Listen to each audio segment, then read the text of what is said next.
আপনারা তো দেখতে পেলেন কিভাবে হাত পাকা বিক্রি করতে হয়। চাইলে আপনারা বিজনেসে দিতে পারেন।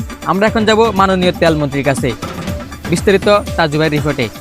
হ্যাঁ তাজু ভাই, হ্যালো হ্যালো তাজু ভাই, আপনি কি শুনতে পাচ্ছেন? হ্যাঁ ইয়া মামুন, আমি তোমার কথা শুনতে পারছি, তুমি আমার কথা শোনো না। আমরা এখন আছি মাননীয় তেল মন্ত্রীর কাছে। তেল মন্ত্রী কি বলে আমরা একটু শুনিলে।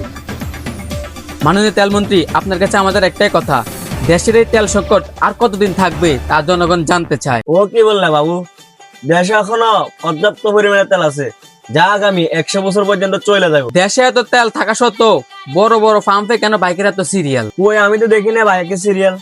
কি বলেন মন্ত্রী সাহেব, আপনার বাড়ি থেকে অল্প একটু পাশে যে বড় ফার্মটা আছে তেলের, ওইখানে তো বড় বড় বাইকের সিরিয়াল, আপনি বুঝি দেখেন না? আর এগুলা আসে কন্টেন্ট ক্রিয়েটররা ভিডিও বানানোর জন্য, আমি তো এখানে বাইকের সিরিয়াল দেখি না। আরে স্যার, এটা কন্টেন্ট ক্রিয়েটর হবে না, কন্টেন্ট ক্রিয়েটর হবে। ওই ঘুরি গাড়ি আগে কথা। দাঁড়াও, আমার একটু কল আছে।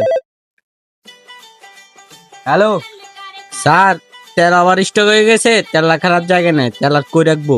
তেল আমার পুটকি দিয়ে দে। স্যার, আপনি পুটকি দিয়ে দিলে আপনার পুটকি জ্বলবো। ওই নাটকি ফোয়া, তোর নানি খালি ঘর, তেল আমার বাসায় এনে রাখ, তেল যদি বাজারে ছাড়াও তোর অবস্থা খারাপ।